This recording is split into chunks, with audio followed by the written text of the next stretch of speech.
प्राणों से प्यारे विद्यार्थियों, साथियों, आज हम चर्चा करेंगे विश्व राज्य की अवधारणा, जिसके अंतर्गत दो बातों पर चर्चा करेंगे।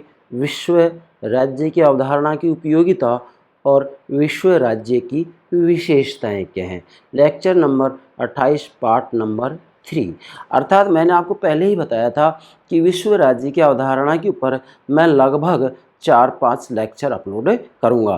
प्राणों से प्यारे विद्यार्थियों, वास्तव में आज जब हम अंतर्राष्ट्रीय राजनीति के अंतर्गत ये देखते हैं कि वास्तव में अराजकता जैसी स्थिति बनी रहती है हमेशा। मतलब अंतर्राष्ट्रीय राजनीति के अंतर्गत राष्ट्र राज्यों का जो व्यवहार है वो व्यवहार मनमाना व्यवहार है, मनमाना आचरण करते हैं। सभी राष्ट्र राज्य राष्ट्रवाद और संप्रभुता के आधार पर मनमाना आचरण करते हैं। ऐसी स्थिति में अंतर्राष्ट्रीय राजनीति में अराजकता की स्थिति बनी रहती है और हमेशा मैं ये कहूँगा कि विश्व के अंतर्गत अशांति बनी रहती है। शांति नाम की कोई चीज़ नहीं है। ऐसी स्थिति से बचने के लिए, मतलब युद्धों की विभीषिका से बचने के लिए, पूरी दुनिया में शांति स्थापित करने के लिए विश्व के अनेक विचारकों ने रचनात्मक सुझाव देते हुए ये कहा कि जब तक विश्व राज्य की स्थापना नहीं की जाएगी तब तक विश्व में, दुनिया में, अंतर्राष्ट्रीय राजनीति में शांति स्थापित नहीं हो सकती। इसलिए विश्व के कुछ विद्वानों ने, विचारकों ने विश्व राज्य की अवधारणा प्रस्तुत की और ये कहा कि अगर विश्व राज्य की स्थापना कर दी जाए तो दुनिया में से युद्धों को सदा के लिए समाप्त किया जा सकता है। और यदि कभी युद्ध होंगे भी तो वो युद्ध महायुद्ध नहीं होंगे, बल्कि उन युद्धों को गृह युद्ध की संज्ञा दी जाएगी। क्यों? क्योंकि विश्व राज्य की स्थापना होने के बाद में विश्व राज्य के आदेशों का पालन पूरी दुनिया के राज्यों को करना ही होगा, पूरी दुनिया के राष्ट्र राज्यों को करना ही होगा। कोई भी विश्व राज्य से अछूता नहीं रह सकता। विश्व राज्य के आदेशों का पालन सभी राज्यों को, सभी राष्ट्र राज्यों को करना ही पड़ेगा। कारण क्योंकि सभी राष्ट्र राज्य जो आज संप्रभुता और राष्ट्रवाद के आधार पर युद्ध करने के लिए तत्पर रहते हैं, विश्व राज्य की स्थापना होने के बाद में संप्रभुता स्वतः ही समाप्त हो जाएगी और राष्ट्रवाद का मुद्दा भी समाप्त हो जाएगा। ऐसी स्थिति में वास्तविक रूप में जैसे देखा जाए, भारत और अमेरिका के अंतर्गत संघात्मक शासन प्रणाली को अपनाया गया है। मतलब संविधान के द्वारा केंद्र और राज्यों में शक्तियों का बंटवारा कर दिया गया है। तो जो ये संघात्मकता का सिद्धांत है, ये संघात्मकता का सिद्धांत विश्व राज्य के निर्माण में भी काम आएगा, विश्व सरकार की स्थापना में भी काम आएगा। और ये बात बहुत समय पहले कह दी गई थी कि विश्व सरकार का यदि निर्माण किया जाएगा तो उसका आधार संघवाद को या संघात्मकता के सिद्धांत को अपनाया जाएगा। क्योंकि जब विश्व राज्य की स्थापना हो जाएगी तो उसके अंतर्गत दुनिया के जितने भी राष्ट्र राज्य हैं वो सभी राष्ट्र राज्य एक इकाई की भूमिका निभाएंगे, एक प्रांत की भूमिका निभाएंगे, एक घटक इकाई की भूमिका निभाएंगे। जैसे भारत के अंतर्गत संघात्मक शासन प्रणाली है तो यहाँ पर जितने भी राज्य हैं वो सभी राज्य, कहते हैं हम इनको राज्य, लेकिन डेफिनेटली राज्य तो भारत है, ये सभी संघ की इकाइयाँ हैं। जैसे राजस्थान, हरियाणा, पंजाब है, उत्तर प्रदेश, महाराष्ट्र, तो ये सभी क्या है, संघ की इकाई हैं। अब चूंकि इनके पास कोई संप्रभुता नहीं है, राजस्थान के पास कोई संप्रभुता नहीं है, हरियाणा के पास कोई संप्रभुता नहीं है। ठीक इसी प्रकार से जब विश्व राज्य की स्थापना हो जाएगी तो जैसे भारत, अमेरिका, चीन, रूस, जापान, स्विट्जरलैंड, जितने भी राष्ट्र राज्य हैं, ये सभी राष्ट्र राज्य वास्तविक रूप में संघ की इकाई बन जाएंगे। मतलब विश्व राज्य की स्थापना होने के बाद में सभी राष्ट्र राज्य संघ की इकाई बन जाएंगे, क्योंकि इनके पास संप्रभुता नाम की चीज़ नहीं होगी। इसलिए हेरल्ड जोसेफ लास्की ने स्पष्ट रूप में कह दिया है कि वो दिन राजनीति विज्ञान के लिए सर्वश्रेष्ठ होगा जिस दिन राजनीति विज्ञान से संप्रभुता की अवधारणा को निकाल दिया जाएगा। क्योंकि राष्ट्र राज्य में युद्ध का जो मूल कारण होता है संप्रभुता ही होता है। सभी राष्ट्र राज्य अपने आप में संप्रभु और संप्रभु तो स्वतंत्र है, स्वतंत्र हैं तो किसी न किसी रूप में मैं ये कहूँगा कि स्वतंत्रता, संप्रभुता और राष्ट्रवाद ये युद्धों का मूल कारण है। और अगर राष्ट्र राज्य के पास संप्रभुता नहीं होगी, राष्ट्रवाद को आधार नहीं बनाएंगे, मुद्दा नहीं बनाएंगे, तो निश्चित रूप में युद्धों को सदा के लिए समाप्त किया जा सकता है। और राजनीति विज्ञान के विद्यार्थियों को यह बात अच्छे से समझ लेनी होगी क्या कि यदि दुनिया में शांति स्थापित करनी है तो इस शांति स्थापना की पूरी जिम्मेदारी तीनों के पास में है या तीनों के कंधे के ऊपर है। किस किस के पास में? एक तो राजनीति विज्ञान के विद्यार्थी के ऊपर ये भार है, दूसरा राजनीति विज्ञान के प्राध्यापक अर्थात शिक्षक, और तीसरा राजनीतिक वैज्ञानिक, पॉलिटिकल साइंटिस्ट, ये 3 ऐसे हैं जिनके ऊपर मैं ये कहूँगा कि मानव जाति के अस्तित्व को बचाने की जिम्मेदारी है, उनके कंधे के ऊपर है। आज पूरी मानव जाति बारूद के ढेर पर बैठी हुई है, हैं? मैं ये कहूँगा कि हाइड्रोजन बम भी तैयार कर लिए गए हैं। हमेशा मैं ये कहूँगा कि परमाणु बम का खतरा बना हुआ है। अणु शक्ति से हम सभी भयभीत हैं। पूरी मानव जाति बारूद के ढेर पर बैठी हुई है। ये कोई ज़रूरी नहीं है कि युद्ध हो, मानव गलती से बहुत बड़ा विनाश हो सकता है। तो ऐसी स्थिति में मानव जाति के अस्तित्व को बचाने की जिम्मेदारी इन तीनों के पास ही है, इन तीनों के कंधे पर है। कौन कौन? फिर से दोहरा रहा हूँ, राजनीति विज्ञान के विद्यार्थियों, राजनीति विज्ञान के प्राध्यापक अर्थात शिक्षक और राजनीति वैज्ञानिक पॉलिटिकल साइंटिस्ट, इन तीनों के कंधे इस भार को उठाने के लिए मजबूत होने चाहिए। और अगर ये जिम्मेदारी इन तीनों ने नहीं उठाई तो मानव जाति के अस्तित्व को खतरा है। मानव जाति को बचाना है तो इन तीनों को ये वजन उठाना ही होगा, ये जिम्मेदारी उठानी ही होगी। और इस जिम्मेदारी को जब ये उठाएंगे तो निश्चित रूप में दुनिया के अंतर्गत शांति स्थापित करने का केवल एक ही मार्ग है, और वह मार्ग है विश्व राज्य की स्थापना। क्या बेटा? विश्व राज्य की स्थापना। तो ये सामान्य पृष्ठभूमि होगी। अब हम एक एक बात को लेते हैं। विश्व राज्य की अवधारणा, इसमें 2 बातें लेंगे हम, विश्व राज्य की उपयोगिता और विश्व राज्य की विशेषताएं। Lecture number 28 part number 3। इधर आए। सबसे पहले मैं आपको सामान्य रूप में एक बात समझाना चाहता हूँ। मैंने यहाँ लिखा है राज्य, यहाँ लिखा है विश्व राज्य, यहाँ नागरिक लिखे हैं, यहाँ भी नागरिक लिखे हैं। इसका क्या मतलब है? इसका मतलब ये है बेटा कि जिस प्रकार से एक राज्य होता है, जैसे भारत राज्य है, अमेरिका राज्य है ना, तो जिस प्रकार से एक राज्य अपने नागरिकों से आदेशों का पालन करवाता है, और यदि कोई नागरिक राज्य के आदेशों का पालन नहीं करता है तो ऐसी स्थिति में नागरिक दंडनीय होता है। ठीक इसी प्रकार से जैसा कि विश्व राज्य की अवधारणा देने वाले विशेषकर जो विद्वान है कौन है? दांते। दांते के ऊपर मैं अलग से लेक्चर अपलोड करूंगा जब पश्चिमी राजनीतिक विचारक आपको समझाऊंगा। हालांकि मैंने पश्चिमी राजनीतिक विचारक के ऊपर लगभग 46 लेक्चर अपलोड कर दिए हैं, लेकिन जो शेष बचा है वो भी मैं आपको समझाऊंगा अंतर्राष्ट्रीय राजनीति को समझाने के बाद में। अब बेटा, जिस प्रकार से राज्य नागरिकों के ऊपर अपने आदेशों का पालन करवाता है, नागरिकों को बाध्य करता है, पालन नहीं करेंगे तो दंडनीय होंगे ये नागरिक। ठीक उसी प्रकार से विश्व राज्य की स्थापना होने के बाद में पूरी दुनिया के नागरिक, सभी राष्ट्र राज्यों के नागरिक, सभी राष्ट्र राज्य विश्व राज्य के आदेशों का पालन करने के लिए बाध्य होंगे। मतलब यहाँ मुख्य जो विद्वानों ने विचार किया वो विचार ये किया कि जब एक राज्य अपने सीमा के अंतर्गत सभी नागरिकों से अपने आदेशों का पालन करवा लेता है और कोई पालन नहीं करता है तो उनको दंड दिया जाता है। तो इन्होंने इसी विचार से प्रेरणा लेते हुए ये कहा कि जब एक राज्य ऐसा कर सकता है तो एक विश्व राज्य ऐसा क्यों नहीं कर सकता। एक विश्व राज्य के द्वारा भी पूरी दुनिया के नागरिकों से अपने आदेशों का पालन करवाया जा सकता है, और यदि ऐसा किया जा सकता है तो राष्ट्र राज्यों के बीच में जो तनातनी, खिंचाव, मनमुटाव और युद्ध जैसी स्थिति बनी रहती है वह हमेशा के लिए समाप्त किया जा सकता है। इसीलिए ये कहा गया है कि जिस प्रकार से राज्य नागरिकों से अपने आदेशों का पालन करवाता है, ठीक उसी प्रकार से विश्व राज्य भी पूरी दुनिया के सभी राष्ट्र राज्यों के नागरिकों से अपने आदेशों का पालन करवा सकता है। और यदि ऐसा हो जाएगा तो ऐसी स्थिति में फिर राज्य अपनी संप्रभुता का त्याग करने के लिए मजबूर होंगे। और युद्ध का मूल जो कारण हो संप्रभुता ही है, राष्ट्रवाद ही है। और यदि विश्व राज्य की स्थापना हो जाएगी, एक विश्व संघ का निर्माण मजबूती से कर दिया जाएगा, तो ऐसी स्थिति में फिर वास्तव में संप्रभुता नाम की चीज़ नहीं होगी राष्ट्र राज्य के पास में, और राष्ट्र राज्य के पास संप्रभुता नहीं होगी।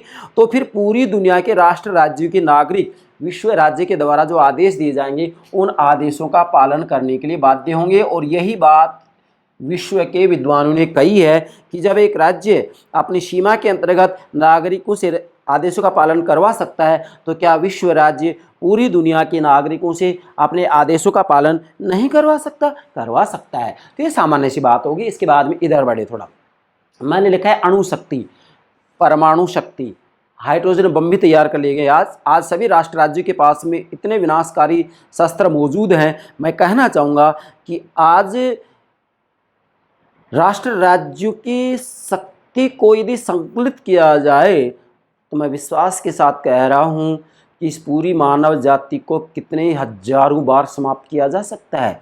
इतने शस्त्र हमारे पास मौजूद हैं, इतने विनाशकारी शक्ति हमारे पास मौजूद है। निश्चितता के साथ। जबकि मानव जाति को एक बार समाप्त कर दिया तो फिर शेष बचा ही क्या है। लेकिन शक्ति इतनी है कि इसे कितने हजारों बार समाप्त किया जा सकता है, पूरी मानव जाति को। क्या ये जो शक्ति का भंडार है, इस शक्ति के भंडार के ऊपर धन व्यय ना करके, खर्च ना करके, इसी ही धन को विकास कार्यों पर लगाया जाए तो क्या ये बुरी बात होगी? ये अच्छी बात नहीं है? ये नहीं, ये अच्छी बात है। वास्तविक रूप में देखा जाए तो मैं कहना चाहूँगा यहाँ कि आज अंतर्राष्ट्रीय स्तर पर जब कोई अंतर्राष्ट्रीय सम्मेलन होता है, इसको मैं ये कहूँगा कि निशस्त्रीकरण के लिए, कि भी पूरी दुनिया को शस्त्रों से विहीन कर दिया जाए, निशस्त्रीकरण के लिए जब कोई सम्मेलन होता है तो वो सम्मेलन हमें ऐसा दिखाई देता है जैसे जंगली जानवरों का सम्मेलन हो। जंगली जानवरों का सम्मेलन मीन्स संयुक्त राज्य अमेरिका है, चीन है, भारत है, रूस है, तो ये सभी इनके जो राज्याध्यक्ष होते हैं, शासनाध्यक्ष होते हैं, तो ये सभी पहले शर्त लगा देते हैं। जैसे जंगली जानवर क्यों कहा कि मान लीजिएगा यहाँ पर हम कहें कि अगर शेर की बात आती है, बिल्ली की बात आती है, भैंसे की बात आती है, जितने भी जो शक्तिशाली और हिंसक पशु हैं उन सभी की बात आती है, तो उन सब के पास अपने अपने शिकार के लिए उसके पास कोई ना कोई महत्वपूर्ण औजार अवश्य होता है। किसी के पास दांत होते हैं, किसी के पास पंजे होते हैं, है ना बेटा। तो यहाँ जो ये राष्ट्र राज्य होते हैं ये भी अंतर्राष्ट्रीय सम्मेलन में सबसे पहले शर्त ये लगा देते हैं कि मैं मेरे दांत का त्याग नहीं करूँगा, मैं मेरे नाखूनों का त्याग नहीं करूँगा। तो ये शर्त पहले लगा रहे हैं। इसका मतलब ये होगा कि ये जो सम्मेलन है अंतर्राष्ट्रीय स्तर पर वो जंगली जानवरों का सम्मेलन है, क्योंकि ये शांति स्थापना के लिए वास्तविक रूप में अपना मानस बनाते ही नहीं है। अगर सभी राष्ट्र आज शांति स्थापना का मानस बना लें तो मैं दावे के साथ कहता हूँ पूरी दुनिया में जितने भी विनाशकारी शस्त्र भरे पड़े हैं उन सबको सबसे पहले समाप्त किया जाए और उसके बाद में एक विश्व संघ का निर्माण किया जाए। और विश्व संघ इतना मजबूत होना चाहिए कि उसके आदेशों का पालन सभी को करना ही पड़ेगा, नहीं करेंगे तो फिर वो दंडनीय होंगे, दंडनीय होंगे, दंडनीय होंगे। और विश्व संघ की, विश्व संगठन की जो अभिव्यक्ति होगी विश्व राज्य के रूप में होगी, और विश्व राज्य के रूप में इसकी अभिव्यक्ति होने के बाद विश्व राज्य की इच्छा की जो अभिव्यक्ति होगी वो विश्व सरकार में होगी। किसमें होगी? विश्व सरकार में। क्यों? क्योंकि जैसे राजनीति विज्ञान का अध्ययन करते हैं तो राज्य का निर्माण चार तत्वों से होता है और ये कहा जाता है कि राज्य अपने आप में अमूर्त है और सरकार मूर्त रूप है। तो राज्य की इच्छा की अभिव्यक्ति सरकार में होती है। ठीक इसी प्रकार से विश्व राज्य की इच्छा की अभिव्यक्ति विश्व सरकार में होगी। किस में होगी बेटा? विश्व सरकार में। और विश्व सरकार का जो गठन किया जाएगा वह संघात्मकता के सिद्धांत के आधार पर किया जाएगा। ये सब बातें मैं आगे आपको समझाऊंगा। ध्यान दें, अणु शक्ति के प्रकोप से बचने के लिए, मतलब आज हम ये कहेंगे कि सभी राष्ट्र राज्य के पास में परमाणु शक्ति है, अणु शक्ति है, तो अणु शक्ति के प्रकोप से बचने के लिए विश्व संघ का निर्माण करना होगा। मतलब आज विश्व के विद्वानों ने, विश्व के विचारकों ने ये स्पष्ट रूप में कह दिया है कि अणु शक्ति के प्रकोप से यदि बचना है तो विश्व संघ का निर्माण करना निहायत जरूरी है। किसका निर्माण? विश्व संघ का निर्माण करना निहायत जरूरी है। और जब विश्व संघ का निर्माण हो जाएगा तो यही एक प्रकार से जो है विश्व राज्य कहलाएगा। हालांकि आज हम कह सकते हैं कि संयुक्त राष्ट्र संघ की स्थापना 1945 में की गई थी, लेकिन संयुक्त राष्ट्र संघ एक दुर्बल है, एक दुर्बल अंतर्राष्ट्रीय संस्था है, कमजोर अंतर्राष्ट्रीय संस्था है। ये राष्ट्र राज्य के बीच में जब युद्ध होते हैं तो उन युद्धों को रोक पाने में असमर्थ है। आज आप स्वयं देख सकते हैं रूस और यूक्रेन के मध्य कितना लंबा समय हो गया, अभी भी युद्ध बरकरार है। तो संयुक्त राष्ट्र संघ तो मूक दर्शक बना बैठा है।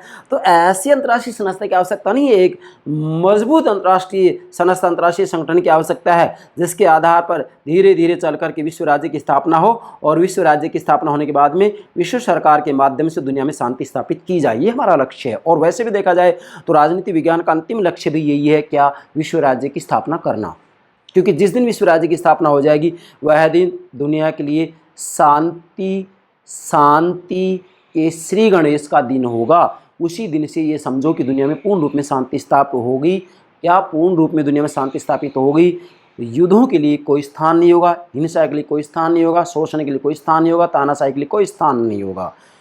ध्यान दें, अब मैंने लिखा है आगे अंतर्राष्ट्रीय समस्याओं के समाधान के लिए। मतलब अंतर्राष्ट्रीय समस्याओं के समाधान, अंतर्राष्ट्रीय समस्याएं क्या है कि अंतर्राष्ट्रीय राजनीति में अराजकता जैसी स्थिति बनी रहती है। क्यों?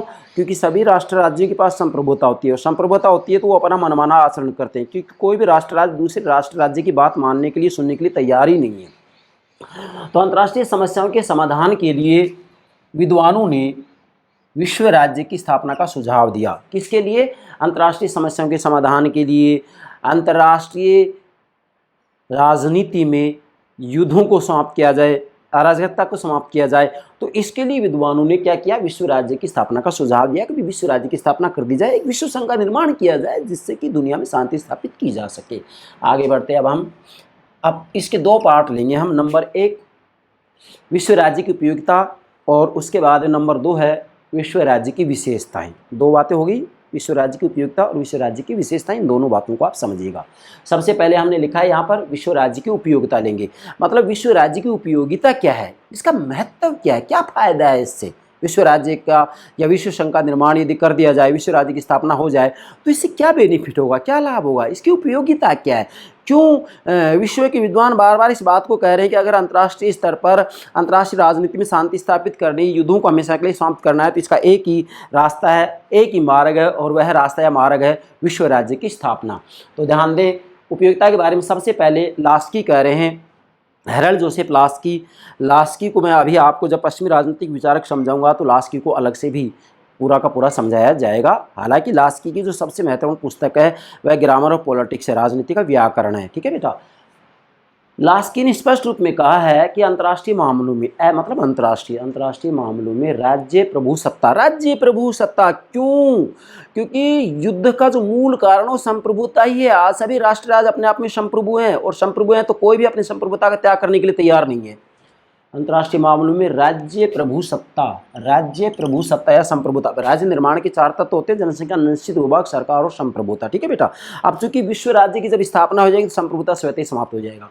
अंतर्राष्ट्रीय मामलों में राज्य प्रभु सत्ता धीरे धीरे समाप्त होती जा रही है, मतलब राज्यों की जो संप्रभुता है, ऐसा माहौल बनता जा रहा है, ऐसी परिस्थितियां बनती जा रही है कि धीरे धीरे संप्रभुता कमजोर पड़ती जा रही है, फीकी पड़ती जा रही है। और वह दिन दूर नहीं जिस दिन संप्रभुता पूर्ण रूप में समाप्त हो जाएगी और एक विश्व राज्य की स्थापना हो जाएगी, और उसके आधार पर विश्व सरकार का गठन किया जाएगा। हालांकि विश्व सरकार की गठन का आधार संघवाद होगा, और जिस दिन ऐसा हो जाएगा उस दिन दुनिया में युद्धों को सदा के लिए समाप्त माना जाएगा। ध्यान दें, अंतर्राष्ट्रीय मामलों में राज्य प्रभुसत्ता धीरे धीरे समाप्त होती जा रही है, क्योंकि अब उसकी उपयोगिता खत्म हो चुकी है। कौन कह रहे हैं? लास्की कह रहे हैं कि अब उसकी उपयोगिता खत्म हो चुकी है। किसकी? संप्रभुता की। आज के मानव को साम्राज्य की धारणा नहीं बल्कि संघवाद की कल्पना की आवश्यकता है। किसकी? बल्कि संघवाद, फेडरलिज्म, संघवाद की कल्पना की आवश्यकता है। मतलब आज का जो मानना है वो साम्राज्य की धारणा में जो है आवश्यक नहीं मानता है, उसमें विश्वास नहीं करता है, बल्कि संघवाद की कल्पना की आवश्यकता है। क्यों? क्योंकि जब विश्व राज्य का निर्माण किया जाएगा तो विश्व राज्य की इच्छाओं की व्यक्ति विश्व सरकार के माध्यम से होगी, और विश्व सरकार का जो गठन किया जाएगा डेफिनेटली संघवाद के आधार पर किया जाएगा। क्योंकि इसमें ये जरूरी इसलिए कि अगर आप संघवाद को नहीं अपनाएंगे तो ऐसी स्थिति में फिर दिक्कत ये आएगी कि अगर आप एकात्मकता के आधार पर इसका निर्माण करेंगे, विश्व सरकार का गठन करेंगे, तो निश्चित रूप में यहाँ पर केंद्रीय सरकार किसको बनाएंगे आप, तो दिक्कत आएगी। इसलिए संघवाद के आधार, मतलब यहाँ जब विश्व राज्य का निर्माण हो जाएगा तो सभी राष्ट्र राज्य अपने आप में जो है, मैं कहूँगा यहाँ कि विश्व राज्य के घटक प्रांत इकाइयाँ बन जाएंगे, सभी राष्ट्र राज्य। तो संघवाद की कल्पना की आवश्यकता है, ये बात लास्की कह रहे हैं, तो इसको नोट करेंगे, एग्जाम पूछ लिया जाता है। इसके बाद में अगले विद्वान हैं क्लोरेंस ए स्ट्रीट। मैंने आपको कहा ना कि कुछ विद्वान जो है वास्तव में विश्व स्तर पर ऐसे विचार दे रहे हैं, कैसे विचार दे रहे हैं जिससे कि दुनिया में शांति स्थापित हो, और ये इसके लिए विश्व राज्य की स्थापना के ऊपर बल देते हैं। तो लास्की इनके अंतर्गत आता है, और क्लोरेंस ए स्ट्रीट भी इसमें आता है। तो लिखे आप, क्लोरेंस ए स्ट्रीट ने अपनी पुस्तक यूनियन नाउ, इनकी पुस्तक का नाम है ये यूनियन नाउ, में संघीय प्रकार की एक विश्व राज्य की स्थापना की मांग की है। मतलब क्लोरेंस ए स्ट्रीट ने अपनी पुस्तक यूनियन नाउ में संघीय प्रकार की एक विश्व राज्य की स्थापना की मांग, संघीय प्रकार की, किसकी? एक संघीय प्रकार की विश्व राज्य की स्थापना की मांग की। फिर से बोल रहा हूँ, यूनियन नाउ इनकी पुस्तक का नाम है, में संघीय प्रकार की एक विश्व राज्य की स्थापना की मांग की है। अब जब ऐसा हो जाएगा तो इसके अंतर्गत स्थिति होगी कि दुनिया के जितने भी राष्ट्र राज्य हैं, जितने भी राष्ट्र राज्य हैं, वो राष्ट्र राज्य जो है विश्व राज्य की घटक इकाइयाँ होंगी। क्या होंगी? ये घटक इकाइयाँ। जैसे भारत और अमेरिका में संघवाद को अपनाया गया है, तो जैसे राजस्थान, भारत की बात करें, राजस्थान है, उत्तर प्रदेश है, महाराष्ट्र है, तो ये सब संघ की इकाइयाँ हैं। क्या है बेटा? संघ की इकाइयाँ हैं, और ये अपने आप में संप्रभु नहीं है। ठीक इसी प्रकार से विश्व राज्य की स्थापना होने के बाद में जो राष्ट्र राज्य होंगे वो जो है विश्व राज्य की क्या होंगी? इकाइयाँ होंगी, संघ की इकाई होंगी, घटक होंगी, ये घटक होंगे, मतलब जो राष्ट्र राज्य जैसे भारत अमेरिका, तो ऐसी स्थिति में ये अपनी संप्रभुता का त्याग करने के लिए विवश हो जाएंगे। ठीक है बेटा। नेक्स्ट, डॉक्टर राधाकृष्णन कह रहे हैं, डॉक्टर राधाकृष्णन तो एक प्रकार से लास्की, क्लोरेंस और डॉक्टर राधाकृष्णन विश्व राज्य की अवधारणा के समर्थक है। डॉक्टर राधाकृष्णन कह रहे हैं कि विश्व शांति की स्थापना और नए अंतर्राष्ट्रीय समाज की रचना के लिए विश्व राज्य को सर्वोत्तम साधन मानते हैं। ध्यान दें, डॉक्टर राधाकृष्णन विश्व शांति की स्थापना, आज बहुत ज़रूरी है कि दुनिया में शांति की स्थापना हो, क्योंकि किसी न किसी रूप में दो राष्ट्र राज्यों के बीच में हमेशा युद्ध बना ही रहता है। किसी न किसी रूप, पूरी दुनिया का यदि हम विश्लेषण करें तो कहीं ना कहीं गर्मा गर्मी बनी रहती है। तो विश्व शांति की स्थापना और नए अंतर्राष्ट्रीय, मतलब अंतर्राष्ट्रीय, नए अंतर्राष्ट्रीय समाज, न्यू इंटरनेशनल सोसाइटी, नए अंतर्राष्ट्रीय समाज की रचना के लिए विश्व राज्य को सर्वोत्तम साधन मानते हैं। मतलब विश्व की शांति के लिए, विश्व शांति की स्थापना के लिए और नए अंतर्राष्ट्रीय समाज की रचना के लिए, निर्माण के लिए विश्व राज्य को सर्वोत्तम साधन मानते हैं। मतलब डॉक्टर राधाकृष्णन विश्व राज्य को विश्व शांति के लिए सर्वोत्तम साधन मानते हैं, नए अंतर्राष्ट्रीय समाज की रचना या निर्माण के लिए विश्व राज्य को सर्वोत्तम साधन मानते हैं। नेक्स्ट, बर्ट्रैंड रसेल, इन्होंने भी जो है विश्व राज्य की अवधारणा के ऊपर बल दिया है। तो एक लास्की हो गया, 2 क्लोरेंस, 3 डॉक्टर राधाकृष्णन, 4 बर्ट्रैंड रसेल हो गया। तो आपसे एग्जाम पूछा जा सकता है कि विश्व राज्य की अवधारणा के समर्थक विद्वानों के नाम लिखिए। हालांकि विश्व राज्य की जो अवधारणा है वो देने वाले मुख्य जो विद्वान है वो दांते हैं। ठीक है बेटा। बर्ट्रैंड रसेल कह रहे हैं, बर्ट्रैंड रसेल की मान्यता है कि विश्व राज्य बन जाने से, विश्व राज्य की स्थापना हो जाने से, विश्व राज्य बन जाने से जब सारा विश्व एक सरकार के अधीन हो जाएगा, ध्यान दे जरा, जब सारा विश्व एक सरकार के अधीन हो जाएगा, सारा विश्व एक सरकार के अधीन हो जाएगा, जिससे कि विश्व सरकार कहा जाएगा, सरकार के अधीन हो जाएगा, तब युद्धों का स्वरूप ही बदल जाएगा। मतलब जब पूरी जो है दुनिया एक सरकार के अधीन हो जाएगी, एक विश्व सरकार के अधीन हो जाएगी, तब युद्धों का स्वरूप ही बदल जाएगा। क्या बदल जाएगा कि प्रथम तो युद्ध होंगे नहीं, सबसे पहली बात तो ये है कि युद्ध होंगे ही नहीं। जब विश्व राज्य की स्थापना हो जाएगी तो युद्ध होंगे नहीं, और यदि युद्ध होंगे भी, मैंने यहाँ लिखा है, और यदि युद्ध होंगे भी तो वे युद्ध महायुद्ध न होकर, नोट करेंगे, वे युद्ध महायुद्ध न होकर गृह युद्ध मात्र होंगे, क्योंकि यहाँ जो राष्ट्र राज्य वो संप्रभु नहीं होंगे, वो केवल जो है संघ की इकाइयाँ मात्र होंगी, विश्व सरकार की इकाइयाँ मात्र होंगी, विश्व राज्य की इकाइयाँ मात्र होंगी, ये प्रांत मात्र होंगे, इनके पास संप्रभुता नहीं होगी, ये विश्व राज्य के अधीन होंगे, विश्व राज्य के आदेशों का पालन इन्हें करना ही पड़ेगा। तो ये मूल बात किसने कही है? बर्ट्रैंड रसेल ने। अब आगे बढ़ते हैं। यूएनओ मतलब संयुक्त राष्ट्र संघ महासभा में, संयुक्त राष्ट्र संघ के जो अंग है इनके ऊपर मैं अलग से लेक्चर अपलोड करूंगा, जबकि अंतर्राष्ट्रीय संबंध आपको समझाऊंगा। अर्थात अंतर्राष्ट्रीय राजनीति का जब व्यवहारिक पक्ष आपको समझा जाएगा तो उस समय आपको संयुक्त राष्ट्र संघ की पूरी जानकारी दी जाएगी। तो यूएनओ संयुक्त राष्ट्र संघ महासभा में पंडित जवाहरलाल नेहरू ने, जो कि भारत के प्रथम प्रधानमंत्री रहे हैं, जो नेहरू ने 20 दिसंबर 1965 को, नोट करेंगे, 20 दिसंबर 1965 को कहा था कि वर्तमान में हम संकुचित दृष्टिकोण नहीं रख सकते। मतलब पंडित जवाहरलाल नेहरू कह रहे हैं कि आज की जो परिस्थितियाँ हैं, पंडित जवाहरलाल नेहरू के समय ये परिस्थिति थी और आज भी वही परिस्थितियाँ हैं। वर्तमान में हम संकुचित दृष्टिकोण नहीं रखते, मतलब हम केवल अपनी नहीं सोच सकते बल्कि पूरी दुनिया की सोचनी होगी। हमें संकुचित दृष्टिकोण नहीं रख सकते, हमें अनागत की ओर देखना चाहिए। मतलब हमें केवल अपने राज्य की, अपने देश की बात नहीं सोचनी है, देखनी है, बल्कि पूरी दुनिया में शांति की बात देखनी, सोचनी है, पूरी दुनिया के बारे में हमें सोचना है। संकुचित दृष्टिकोण से काम नहीं चलेगा, बल्कि हमें व्यापक दृष्टिकोण अपनाना होगा, और वह व्यापक दृष्टिकोण ये होगा कि पूरी दुनिया में शांति की स्थापना हो। इसके लिए एक ही मार्ग है, और वह मार्ग है विश्व राज्य की स्थापना। ये पंडित जवाहरलाल नेहरू ने भी ये बात कही थी कि विश्व राज्य की स्थापना एक मार्ग है अगर दुनिया में शांति की स्थापना करना है। नेक्स्ट आगे बढ़ते हैं। डॉक्टर अप्पादुराय ने 4 आधारों पर विश्व संघ की स्थापना का समर्थन किया है। मतलब डॉक्टर अप्पादुराई ने 4 आधारों पर विश्व संघ की स्थापना का समर्थन किया है कि भी विश्व संघ का निर्माण करने से क्या फ़ायदा होगा, विश्व राज्य की स्थापना करने से क्या लाभ होगा, उसकी क्या उपयोगिता है।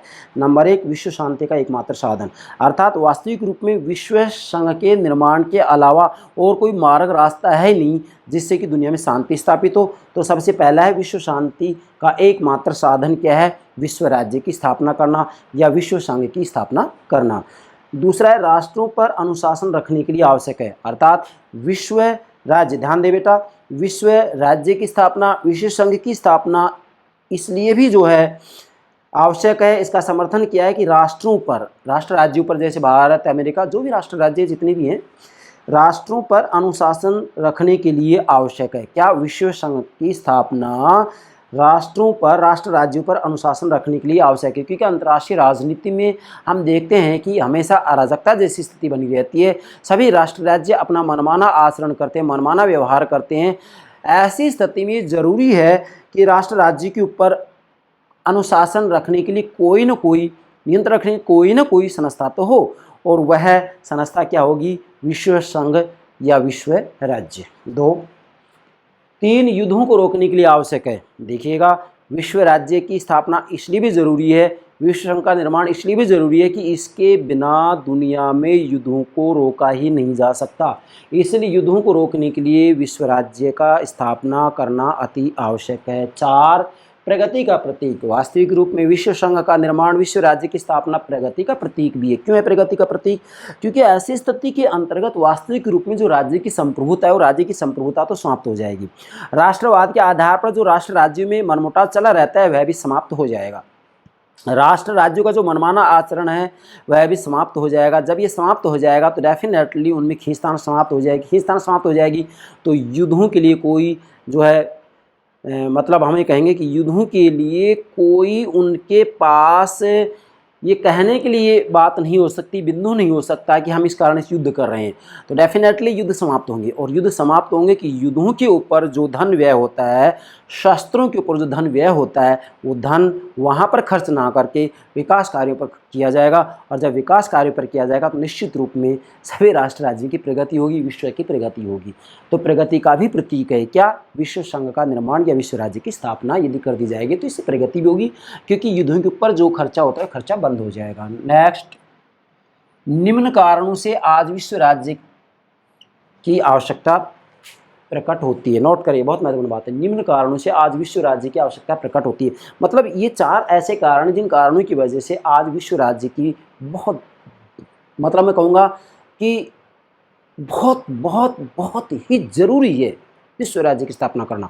अगर ये नहीं किया जा पाएगा तो निश्चित मानेगा कि मानव अस्तित्व को खतरा बना रहेगा।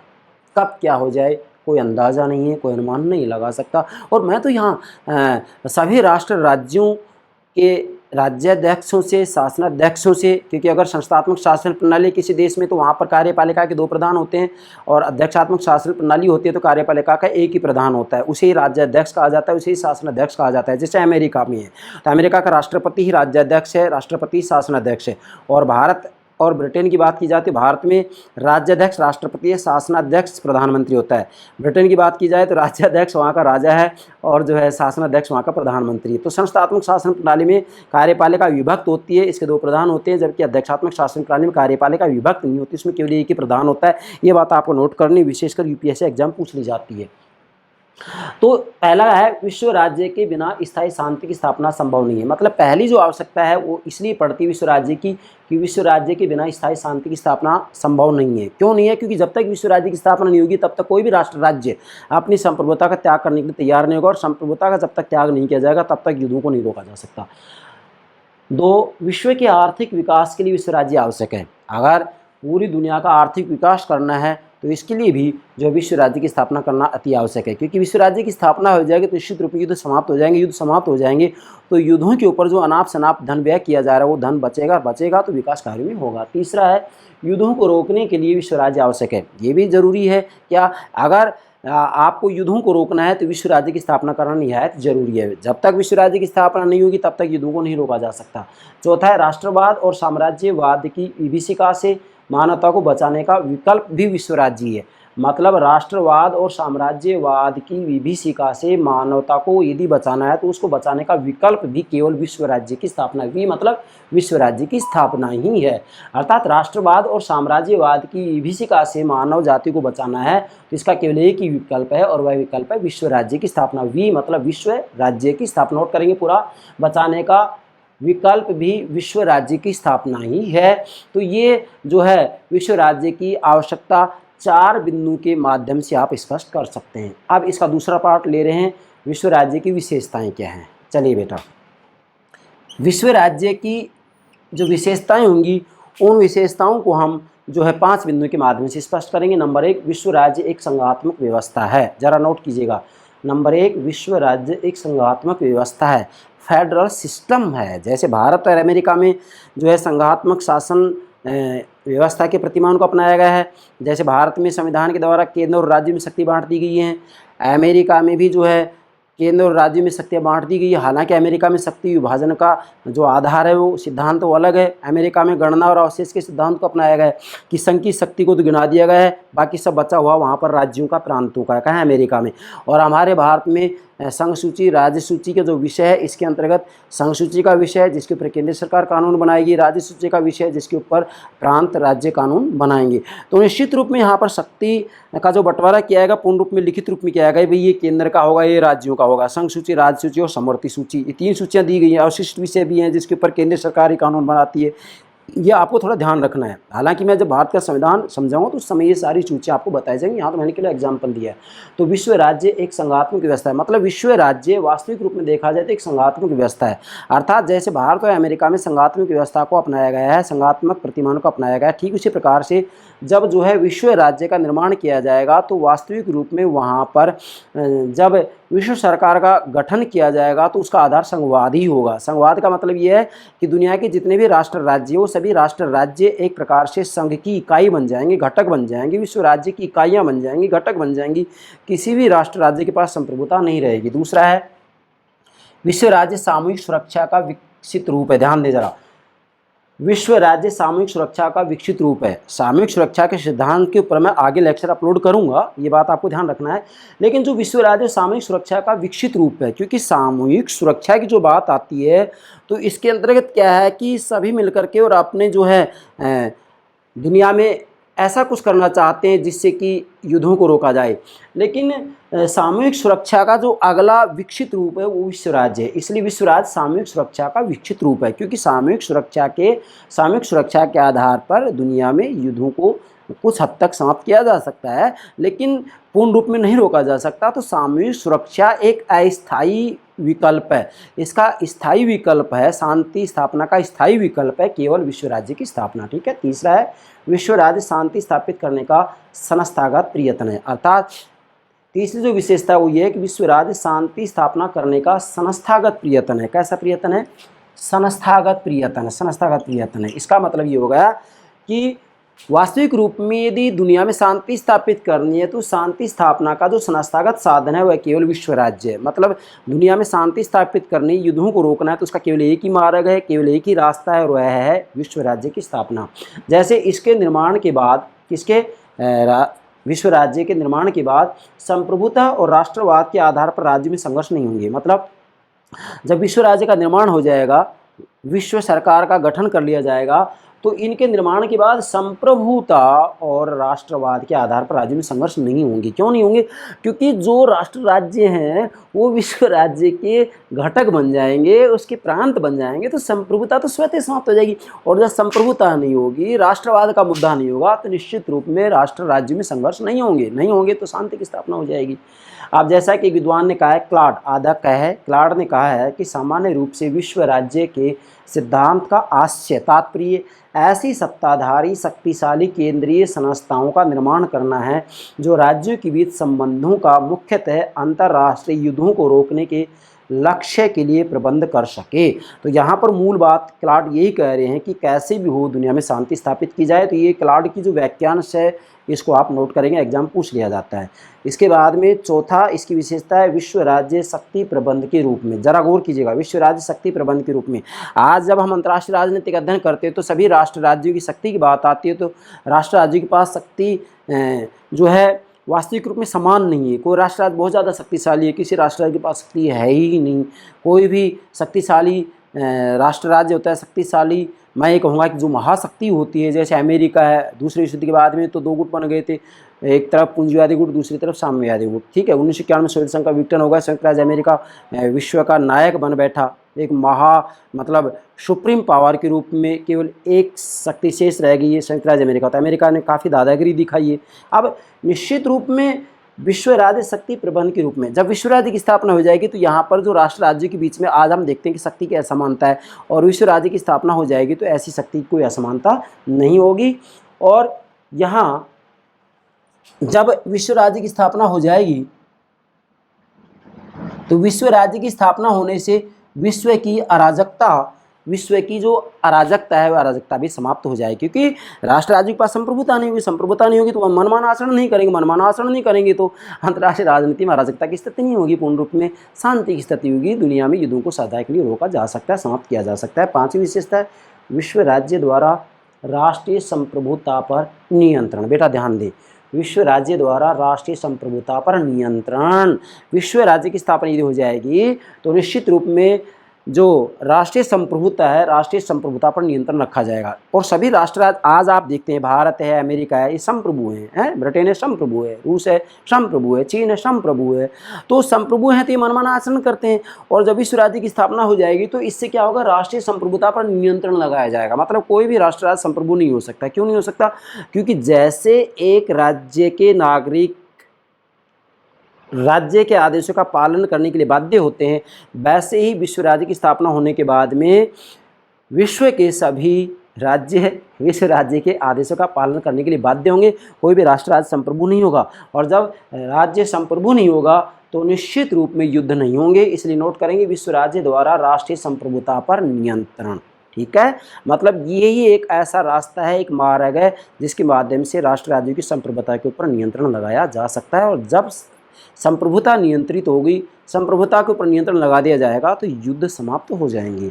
इसी बिंदु के अंतर्गत विद्वान है एक जयो फेरे, आधा जयो फेरे, जयो फेरे सेवर, फिर से बोल रहा हूँ, आधा जय है ये बेटा, जयो फेरे सेवर, जयो, फिर से बोल रहा हूँ, जयो फेरे सेवर, जयो फेरे सेवर ने कहा है कि युद्ध की संभावना को तब तक नहीं रोका जा सकता जब तक संप्रभु राज्यों की व्यवस्था का विश्व राज्य की स्थापना को स्थानांतरित नहीं कर दिया जाए।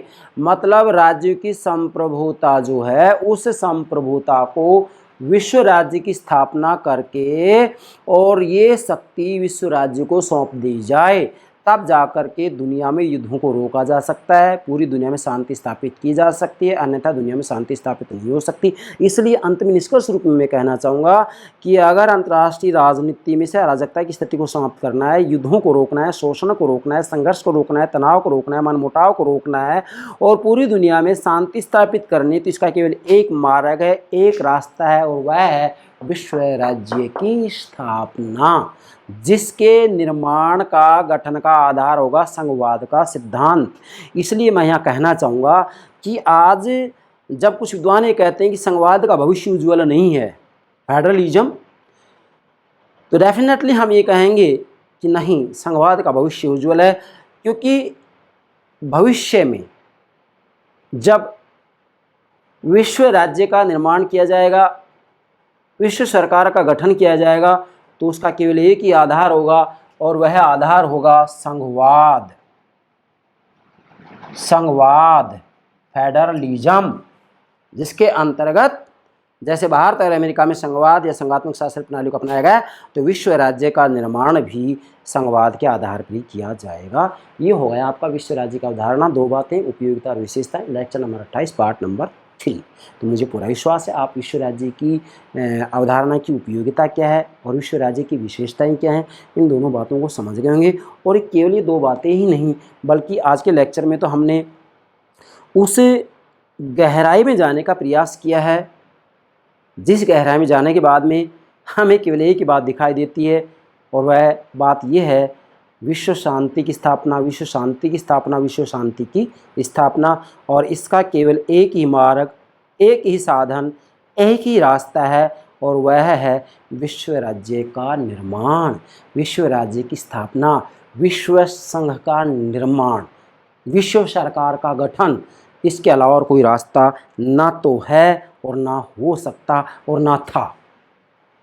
विश्व राज्य की स्थापना के बाद ही दुनिया में से युद्धों को समाप्त किया जा सकता है, दुनिया में से युद्धों को सदा के लिए अलविदा कहा जा सकता है कि अब पूरी दुनिया में शांति स्थापित होगी मानो।